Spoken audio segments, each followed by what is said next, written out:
नमस्कार दोस्तों, स्वागत है आपका अपने चैनल धार्मिक ज्ञान जीरो। एक मैं आपसे से रिक्वेस्ट करते हैं कि वीडियो को अंत तक देखें, स्किप बिल्कुल भी ना करें। वीडियो पसंद आए तो लाइक करें, साथ ही दोस्तों रिश्तेदार में शेयर एंड सब्सक्राइब जरूर करें, क्योंकि इसे हमें वीडियो बनाने का मोटिवेशन मिलता है।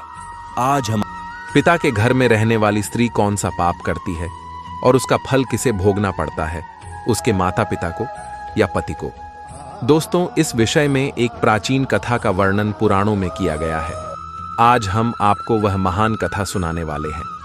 एक समय की बात है, देवर्षि नारद यमलोक में यमराज से मिलने के लिए जा रहे होते हैं तो उन्हें यम मार्ग में स्थित नरकों में अनेक स्त्रियां यातनाएं भोगती हुई दिखाई पड़ती है, जिन्हें देखकर देवर्षि को बड़ा विस्मय होता है। उन स्त्रियों का अंग अंग जल रहा होता है और वे जोर जोर से चीत्कार कर रही होती है, हाय, हमने पिता के घर में रहकर घोर पाप किया है, अब हमें इस पाप से मुक्ति कैसे मिलेगी। उनका करुण विलाप सुनकर नारद जी यमराज के पास चले जाते हैं। नारद जी को देखकर यमराज उनका स्वागत करते हुए कहते हैं, हे देवर्षि, यमपुरी में आपका स्वागत है। आज किस प्रयोजन से आपका यमपुरी में आगमन हुआ है? अवश्य ही आप कोई महत्वपूर्ण समाचार लेकर आए होंगे। देवर्षि नारद कहते हैं, हे धर्मराज, आज मैं आपके दर्शन करने के लिए ही आ रहा था, किंतु मैंने यमपुरी के मार्ग में बड़ी ही विचित्र घटना देखी है, जिससे मेरे मन में शंका निर्माण हो गई है। कृपया आप मेरी इस शंका का समाधान कीजिए। यमराज कहते हैं, हे देवर्षि, आपके मन में जो भी शंका हो, निसंकोच होकर पूछिए। मैं आपकी शंका का समाधान करने का प्रयास अवश्य ही करूंगा। फिर देवर्षि कहते हैं, हे धर्मराज, आज जब मैं आपके दर्शन करने के लिए आ रहा था, तभी मैंने नरक में कष्ट भोग रही कुछ स्त्रियों को देखा है, जो जोर जोर से विलाप कर रही थी कि उन्होंने पिता के घर में रहकर घोर पाप किया है। इसीलिए मैं आपके पास यही जानने के लिए आया हूं कि एक स्त्री पिता के घर में रहकर कौन सा पाप करती है और उस पाप का दंड किसे भोगना पड़ता है। यमराज कहते हैं, हे देवर्षि, आपने उचित ही प्रश्न किया है। आपके इस प्रश्न के उत्तर में समस्त मानव जाति का कल्याण छिपा हुआ है। आपके इस प्रश्न का उत्तर देने से पूर्व मैं आपको महाराज कंस के जन्म की कथा सुनाता हूँ। महाराज कंस के जन्म की इस कथा के माध्यम से आपकी शंका भी दूर हो जाएगी और समस्त मनुष्य जाति को महत्वपूर्ण ज्ञान की प्राप्ति होगी। इसीलिए आप इस कथा को ध्यान से पूरा सुनिए। जो भी मनुष्य इस कथा का श्रवण करता है, मैं उसके 32 अपराध माफ करता हूँ। देवर्षि कहते हैं, हे धर्मराज, आप इस कथा को अवश्य कहिए। मैं इस कथा को सुनने के लिए उत्सुक हूं। मैं इस कथा को ध्यान पूर्वक सुनकर इसका प्रचार करूंगा। फिर यमराज देवर्षि को वह कथा सुनाने लगते हैं। हे देवर्षि, 28वें द्वापर युग के आने पर यह इतिहास घटित होने वाला है। यदुकुल नरेश वीरवर उग्रसेन के यहाँ पर जो घटना घटित होने वाली है, मैं उसी का भूतकाल के रूप में आपके समक्ष वर्णन करता हूँ। माथुर प्रदेश में मथुरा नाम की नगरी है। उस नगरी में उग्रसेन नाम के यदुवंशी सम्राट राज्य करते थे। महाराज उग्रसेन बड़े ही पराक्रमी, संपूर्ण धर्मों के तत्वज्ञ, बलवान, दानशूर तथा अत्यंत बुद्धिमान थे। महाराज अपनी प्रजा का पालन करने में तत्पर तथा सत्य धर्म का पालन करने वाले थे। उसी समय में विदर्भ नाम के देश पर सत्यकेतु नाम से एक प्रसिद्ध राजा राज्य करते थे। महाराज सत्यकेतु की एक पुत्री थी, जिसका नाम पद्मावती था, जो अत्यंत सुंदर, सत्य धर्म का पालन करने वाली, गुणवान, चरित्रवान तथा स्त्री के समस्त गुणों से युक्त साक्षात लक्ष्मी के समान रूप वाली थी। महाराज सत्यकेतु ने जब अपनी पुत्री का विवाह करने का विचार किया और उनके लिए उचित वर खोजने लगे, तो उन्हें उस समय पर महाराज उग्रसेन के समान दूसरा कोई दिखाई न पड़ा। इसीलिए उन्होंने अपनी पुत्री का विवाह महाराज उग्रसेन से करा दिया। विवाह के बाद रानी पद्मावती ने महाराज उग्रसेन की बड़ी सेवा की। रानी पद्मावती के स्नेह और प्रेम से मथुरा नरेश उग्रसेन मुग्ध हो गए और वे पद्मावती को प्राणों से भी अधिक प्रेम करने लगे। वे रानी पद्मावती को साथ लिए बगैर भोजन भी नहीं करते थे। रानी के मुख के दर्शन किए बगैर महाराज को चैन नहीं पड़ता था। महाराज रानी के साथ क्रीड़ा विलास करने में ही समय बिताने लगे। महाराज पद्मावती से इतना प्रेम करने लगे थे कि उसके बिना उन्हें एक क्षण भी चैन नहीं पड़ता था। उन्हें पद्मावती की मधुर बातें अमृत के समान सुख प्रदान करती थी। पद्मावती की मुस्कान से ही महाराज मंत्रमुग्ध हो जाया करते थे। पद्मावती भी महाराज से बहुत अधिक प्रेम करने लगी थी। इस प्रकार से महाराज उग्रसेन और पद्मावती में परस्पर प्रेम बहुत अधिक बढ़ गया। फिर कुछ समय के पश्चात महारानी पद्मावती के पिता विदर्भ नरेश सत्यकेतु को अपनी पुत्री की बड़ी याद आने लगी। पद्मावती की माता भी अपनी पुत्री के दर्शन न होने के कारण अत्यंत दुखी थी। फिर महाराज सत्यकेतु ने महाराज उग्रसेन के पास अपने दूत को भेजा। उस दूत ने मथुरा जाकर महाराज उग्रसेन से आदरपूर्वक कहा, हे महाराज, विदर्भ नरेश सत्यकेतु ने अपनी कुशल कहलाई है और आपका कुशल समाचार वे पूछ रहे हैं। यदि आपको उनका स्नेह और सम्मान स्वीकार हो तो आप कृपया राजकुमारी पद्मावती को उनके यहाँ भेजने की व्यवस्था कीजिए। वे अपनी पुत्री को देखना चाहते हैं। उन्हें बड़े दिनों से अपनी पुत्री की याद आ रही है और उससे मिलने की उनके मन में बड़ी इच्छा है। महाराज उग्रसेन ने जब दूत के मुख से यह बात सुनी तो उन्होंने बड़े आदर के साथ महाराज सत्यकेतु की इच्छा का स्वागत किया और अपनी उदारता दिखाते हुए उन्होंने अपनी प्राण प्रिया पत्नी पद्मावती को अपने पिता के पास भेजने का निश्चय किया। महारानी पद्मावती अपने पति के निर्णय से अत्यंत प्रसन्न हुई और अपने पति से आज्ञा लेकर पिता से मिलने के लिए रथ में बैठकर चली गई। अपने पिता के घर पहुंचकर पद्मावती ने पिता को नमस्कार किया और उनके चरण स्पर्श किए। अपनी पुत्री को देखकर महाराज सत्यकेतु को और उनकी पत्नी को बड़ी प्रसन्नता हुई। फिर पद्मावती अपने पिता के घर में बड़ी ही प्रसन्नता के साथ रहने लगी। वहां पर वह अपनी सखियों से मिली और उनके साथ स्वच्छंद होकर विहार करने लगी। पहले की तरह ही वह वन में घूमने लगी, नदी सरोवर के पास जाकर विचरण करने लगी। अपने पिता के घर आकर वह पुनः बालिका बन गई और उसके आचरण में भी बालिका की तरह संकोच का भाव न रहा और वह इधर उधर स्वतंत्र होकर घूमने लगी। फिर एक दिन की बात है, पद्मावती अपनी सखियों के साथ एक सुंदर पर्वत पर सैर करने के लिए चली गई। उस पर्वत की तराई में एक रमणीय वन दिखाई दिया जो सुंदर सुंदर वृक्षों से शोभा पा रहा था। उस वन में एक अत्यंत मनोहर स्वच्छ जल से भरा हुआ सर्वतोभद्र नाम का सरोवर था। उस सरोवर को देखकर पद्मावती अपनी सखियों को लेकर सरोवर के पास चली गई और उस सरोवर में अपनी सहेलियों के साथ हंसती गाती हुई जल क्रीड़ा करने लगी। अपने सहेलियों के साथ खेलते कूदते हुए वह अपने पति परमेश्वर को भूल गई और मौज करने लगी। उसी समय कुबेर का एक सेवक गोभील नाम का दैत्य दिव्य विमान पर बैठकर आकाश के मार्ग से कहीं पर जा रहा था। जब वह उस सरोवर के ऊपर से जा रहा था तो उस राक्षस की दृष्टि सुंदर रूप तथा बड़ी बड़ी आंखों वाली राजकुमारी पद्मावती पर पड़ी, जो हंसते खेलते हुए सरोवर में स्नान कर रही थी। उसे देखते ही वह दैत्य आकाश में ही रुक गया। उसे अपनी ज्ञान शक्ति से पता चला कि वह सुंदरी विदर्भ नरेश की पुत्री पद्मावती है, जो महाराज उग्रसेन की प्यारी पत्नी है।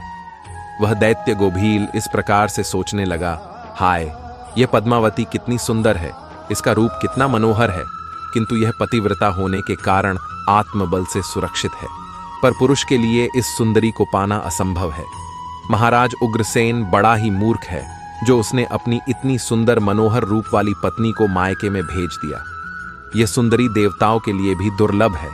इस समय कामदेव मुझे बहुत पीड़ा दे रहे हैं। मैं कैसे इस सुंदरी के निकट जाऊं और इसका उपभोग करूं? इसके साथ भोग विलास करने की मेरे मन में बड़ी इच्छा हो रही है। इतना सोचते हुए उस राक्षस ने एक उपाय निकाला और फिर उसने महाराज उग्रसेन का रूप धारण किया। उसने पूरी तरह से अपने शरीर को महाराज उग्रसेन में बदल दिया। वह हूबहू महाराज उग्रसेन की तरह ही दिखाई पड़ रहा था। फिर वह उस वन में एक वृक्ष के नीचे जाकर बैठ गया और उसने मधुर संगीत बजाना शुरू कर दिया। वह मधुर संगीत मोहित करने वाला था। जब पद्मावती और उसकी सखियों ने उस मधुर संगीत को सुना तो उनका मन विचलित हो गया और वह मधुर संगीत की तरफ आकर्षित होने लगी। वह सोचने लगी, यह मधुर संगीत कौन बजा रहा है जिसने हम सभी को मंत्रमुग्ध कर डाला है? पद्मावती के मन में उस संगीत बजाने वाले को देखने की इच्छा हो गई। वह उस संगीत का पीछा करते हुए अपनी सखियों के साथ जाने लगी तो उसने देखा कि एक वृक्ष के नीचे कोई पुरुष बैठा है जो महाराज उग्रसेन की तरह दिखाई पड़ रहा था। वास्तव में वह दुष्ट राक्षस गोभील था जो महाराज का रूप धारण करके बैठा हुआ था।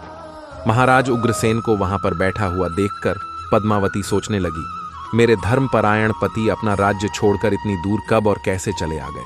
महारानी इस प्रकार से सोचने ही लगी थी कि महाराज उग्रसेन के भेष में बैठे हुए उस दुष्ट गोभील ने स्वयं ही महारानी को पुकारा, हे प्रिय, यहां पर मेरे पास आ जाओ, मैं तुम्हारे बिना जी नहीं सकता। सुंदरी, तुमसे अलग रहकर मुझे चैन नहीं पड़ रहा था। तुम्हारे दर्शन किए बगैर भोजन करना भी असंभव हो गया था। इसी कारण से मैं खुद ही चलकर तुम्हारे पास आ गया हूं। मैं तुमसे एक क्षण भी दूर नहीं रह सकता। अपने पति के ऐसे वचन सुनकर महारानी पद्मावती कुछ लज्जित सी हो गई और शर्माते हुए वे उनके सामने जाकर खड़ी हो गई। फिर महाराज के भेष में बैठे उस पापी ने महारानी का हाथ पकड़ लिया और उन्हें लेकर जंगल में एकांत स्थान पर ले गया। वहां पर उसने अपनी इच्छा अनुसार पद्मावती के साथ भोग विलास करने लगा। लेकिन महाराज उग्रसेन के गुप्त अंग में कुछ एक निशानी बनी हुई थी जो इस बहरूपीय के शरीर के अंग पर दिखाई नहीं पड़ रही थी, जिसे देखकर महारानी अचानक से भयभीत हो गई। उसे समझ में आ गया कि यह महाराज उग्रसेन नहीं है, उनका रूप धारण करके कोई बहरूपिया आया है। महारानी पद्मावती तुरंत वहां से उठ खड़ी हुई और अपने वस्त्र संभाल कर पहन लिया। महारानी के हृदय में इस घटना से बड़ा दुख हुआ। एक पापी बहरूपीय ने महाराज का रूप धारण करके उनका उपभोग किया, जिससे महारानी बहुत क्रोधित हो गई और उस राक्षस से कहने लगी, अरे नीच, जल्दी बता, तू कौन है? तूने महाराज का रूप धारण करके मेरा उपभोग करके घोर पाप किया है। तू महापापी और निर्दयी है। इतना कहकर महारानी की आंखें भर आई और वह रोते हुए उस पापी को श्राप देने लगी। हे दुष्ट, दुरात्मा, तूने मेरे पति का रूप धारण करके मेरे साथ छल किया है। मेरे इस पवित्र शरीर को मलिन कर दिया है। मेरे उत्तम पतिव्रता व्रत को नष्ट कर डाला है। अब यहीं पर तू मेरा प्रभाव देख ले। मैं तुझे अत्यंत कठोर श्राप दूंगी। रानी पद्मावती की बात सुनकर वह राक्षस गोभील अपने असली रूप में आ गया और कहने लगा, हे दुष्टा, पतिव्रता स्त्री से तो समस्त राक्षस और दानव दूर भागते हैं। मैं तो जन्म और कर्म से राक्षस ही हूं। इसीलिए मुझे श्राप देने से पूर्व तुम मेरे दोष का विचार करो। तुम मुझे कौन से अपराध के लिए श्राप दे रही हो? मेरे राक्षसी स्वभाव के कारण ही मैंने ऐसा कृत्य किया है। पद्मावती कहने लगी, हे पापी राक्षस, मैं साध्वी और पतिव्रता नारी हूँ। मेरे मन में मेरे पति का ही वास है। मैं केवल अपने पति की ही कामना करती हूँ। मैं सदा उन्हीं के लिए व्रत एवं तपस्या करती हूँ। मैं अपने धर्म मार्ग पर चल रही थी, किंतु तूने माया रचकर मेरे साथ अन्याय किया है। मेरा पतिव्रता धर्म नष्ट कर डाला है। इसीलिए हे दुष्ट, मैं तुझे भस्म कर डालूंगी। फिर वह राक्षस गोभील कहने लगा, हे राजकुमारी, यदि तुम उचित समझो तो मेरी बात सुनो। मैं धर्म की बात कह रहा हूँ। जो स्त्री प्रतिदिन मन, वाणी और क्रिया द्वारा अपने पति की सेवा करती है, पति के संतुष्ट होने पर ही स्वयं संतुष्ट होती है। पति के गुस्सा होने पर भी उसका त्याग नहीं करती, उसके दोष का विचार नहीं करती, अपने पति के हर काम में उसका साथ देती है। पति के अलावा कभी किसी पुरुष का विचार तक नहीं करती। वह स्त्री पतिव्रता कही गई है। यदि कोई स्त्री खुद का कल्याण चाहती है तो वह अपने पति का कभी त्याग नहीं करती। पति चाहे रोगी हो, कोढ़ी हो, बूढ़ा हो, अंगहीन हो अथवा पापी हो, पतिव्रता स्त्री कभी अपने पति का परित्याग नहीं करती है। जो स्त्री अपने पति को छोड़कर अपना मन दूसरे कार्यों में लगाती है, पति को भूलकर खुद मौज उड़ाती है, स्वेच्छाचारिणी बनकर पति को छोड़कर अकेले ही इधर उधर घूमने लगती है, उसे संसार में व्यभिचारिणी कहा गया है। जो स्त्री पति की अनुपस्थिति में श्रृंगार करती है, सज धज कर इधर उधर घूमती है, विहार करती है, दूसरे पुरुषों के सामने नाच गाना करती है, उसे कुल्टा कहा जाता है। हे राजकुमारी, तुम बताओ, अपने पति को छोड़कर तू इस वन में किस लिए आई है? पति की सेवा करना छोड़कर तू सज धज कर श्रृंगार करके इस वन में क्यों भटक रही है? तुझे शर्म नहीं आती? और फिर तू किस मुंह से कह रही है कि तू पतिव्रता है? कर्म से तो तुम पतिव्रता दिखाई नहीं पड़ती हो। तुम पति के बिना निर्भय होकर इस पर्वत में और वन में मतवाली होकर घूम रही हो, इसीलिए तुम पापिनी हो। मैंने तुझे सही राह पर लाने के लिए ही तेरा उपभोग करके तुझे दंड दिया है। अब तू इसके बाद कभी ऐसी धृष्टता नहीं करेगी। इसीलिए तुम मुझे बताओ तो, पति को छोड़कर किस लिए यहाँ पर आई हो? ये श्रृंगार, ये आभूषण, ये मनोहर सुंदर सुंदर वस्त्र धारण करके किसके लिए घूम रही हो? तुम्हारा पति तो दूर विदेश में रहता है, तू किसके लिए इतना सज धज कर घूम रही हो? हे पापिनी, अब बोलो ना, किस लिए और किसके लिए ये सब किया? कहाँ है तुम्हारा पतिव्रता धर्म? दिखाओ तो मुझे। व्यभिचारिणी स्त्री के समान बर्ताव करने वाली नारी, तुम इस समय अपने पति से 400 कोस दूर हो। कहाँ है तुम्हारे अंदर पति को देवता मानने का भाव? अरे दुष्ट कहीं की, तुझे शर्म भी नहीं आती? खुद के ऐसे बर्ताव पर तुझे घृणा भी नहीं होती? तू क्या मेरे सामने बोलेगी? तू खुद पाप करके यहां पर घूम रही है। सुंदर वस्त्र आभूषण पहनकर पराये पुरुषों को आकर्षित कर रही है और मुझे बता रही है कि तू पतिव्रता है। उस गोभील के ऐसे वचन सुनकर पद्मावती बोलने लगी। ओ नीच राक्षस, तू सुन, मेरे पिता ने मुझे अपनी पति के घर से बुलाया है, इसीलिए मैं आई हूँ। इसमें पाप कहाँ है? मैं काम, लोभ तथा मोह के वश में पति को छोड़कर नहीं आई हूँ। इस वन में भी मैं सदैव अपने पति का ही चिंतन करती रहती हूँ। लेकिन हे पापी, तूने मेरे पति का रूप धारण करके मुझे धोखा दिया है। एक पतिव्रता स्त्री का पतिव्रता धर्म भंग करने वाले को घोर नरक में डाला जाता है। उसे बाद में सूअर के जन्म में डाल दिया जाता है। क्या तुझे इतना भी नहीं पता? तू नहीं जानता, मैं अपने पति से बहुत प्रेम करती हूँ। मैंने कभी अपने पति का अपमान नहीं किया, सदैव उनकी सेवा की है। मैंने कभी अपने पति की आज्ञा का उल्लंघन नहीं किया। तो फिर क्यों तूने एक पतिव्रता स्त्री को दूषित करने का दुस्साहस किया है? अरे दुष्ट राक्षस, देवता भी पतिव्रता स्त्री से भयभीत रहते हैं। पतिव्रता स्त्री के श्राप से तो सूर्य की अग्नि भी ठंडी पड़ जाती है, सरोवर सूख जाते हैं, वृक्ष फलहीन हो जाते हैं। पतिव्रता स्त्री के बिना यह संसार नष्ट हो जाएगा। फिर गोभील ने कहा, पद्मावती, अब मेरी बात सुनो। अंधे मनुष्य को कुछ भी दिखाई नहीं देता है। इस समय पर तुम धर्म रूपी नेत्रों से हीन हो गई थी, इसीलिए तुम अपने पति को पहचान नहीं पाई।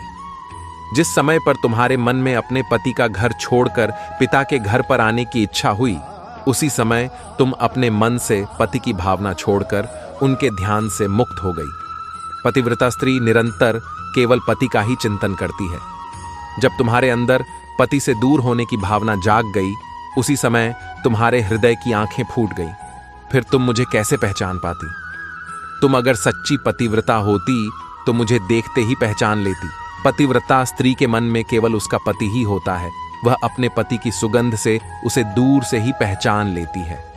लेकिन तुम अपने पिता के घर पर आकर अपने पति को भूल चुकी थी, इसीलिए तुमने मुझे पहचाना नहीं और अपना पति समझकर मेरे साथ चली आ गई। गोभील के इस प्रकार के निष्ठुर वचन सुनकर रानी पद्मावती को अपनी भूल का पता चल गया और उसके हृदय में बड़ा दुख हुआ।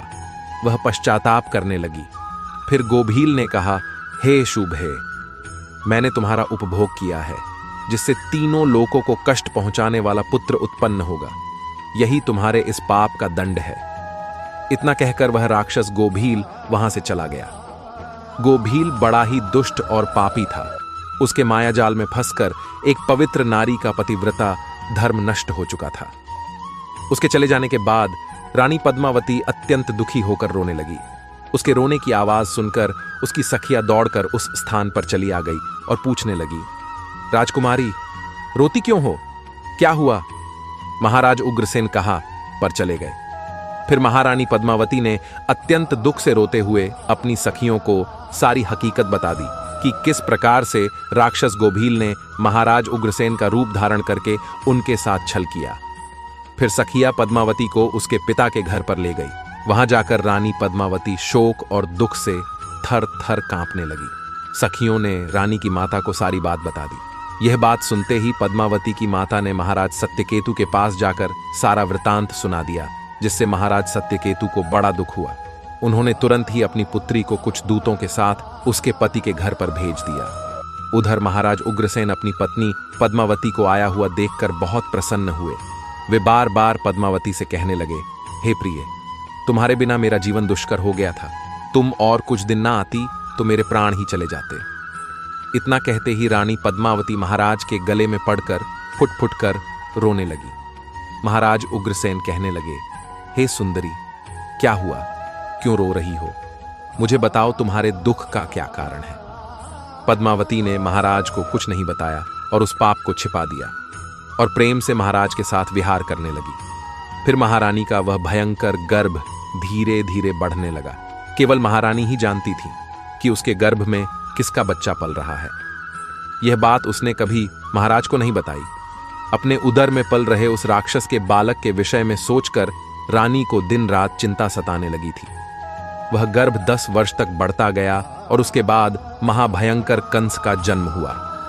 वही कंस जब बड़ा हुआ तो उसने तीनों लोकों के निवासियों को कष्ट पहुंचाना शुरू किया और फिर अंत में भगवान श्री कृष्ण के हाथों से उसकी मृत्यु हो गई और उसे मोक्ष प्राप्त हुआ। यमराज कहते हैं, हे देवर्षि, भविष्य में घटित होने वाली इस घटना को मैंने आपको भूतकाल के रूप में सुना दिया है। इस प्रकार से पिता के घर में जो कन्या निवास करती है वह बिगड़ जाती है। अतः कन्या को विवाह के बाद पिता के घर में अधिक समय तक नहीं रहना चाहिए। पुत्री अपने पिता के घर में रहकर जो पाप करती है उसका फल माता पिता को भोगना पड़ता है। इसीलिए किसी भी पिता को अपनी पुत्री के विवाह के बाद उसे अपने घर में नहीं रखना चाहिए। जिस पुरुष के साथ उसका विवाह किया गया है उसी के घर में स्त्री का पालन पोषण होना चाहिए। वहां रहकर जब वह भक्तिपूर्वक अपने पति की सेवा करती है उसे दोनों कुल की कीर्ति बढ़ती है। पिता के घर में आने पर वह फिर से अपने पुराने दिनों को याद करती है और पति को भूल जाती है। ऐसे में उसके द्वारा अनजाने में ही भयंकर पाप हो सकता है। विवाह के बाद स्त्री की रक्षा केवल उसका पति ही कर सकता है। पति से दूर रहने वाली स्त्री के मन में कभी भी पाप उत्पन्न हो सकता है। वह मोहवश पराये पुरुष के चंगुल में फंस सकती है। इसीलिए उचित यही है कि उसे उसके पति से दूर न किया जाए। यदि वह स्त्री ससुराल में रहकर पाप करती है तो उसका फल उसके पति को भोगना पड़ता है। पुत्री के उत्तम गुणों से ही पिता की कीर्ति बढ़ती है, इसीलिए पुत्री का स्थान उसके पति के घर पर ही होता है। दामाद के साथ भी कन्या को अपने घर में नहीं रखना चाहिए। तो दोस्तों, इस प्रकार से धर्मराज ने देवर्षि नारद को रानी पद्मावती की कथा सुनाकर संसार को उत्तम संदेश दिया है। आपको यह कथा कैसी लगी कमेंट करके अवश्य बताएं। जानकारी अच्छी लगी तो वीडियो को लाइक जरूर करें। कमेंट में जय श्री कृष्ण अवश्य लिखें। साथ ही चैनल को सब्सक्राइब करें। आप सभी का धन्यवाद।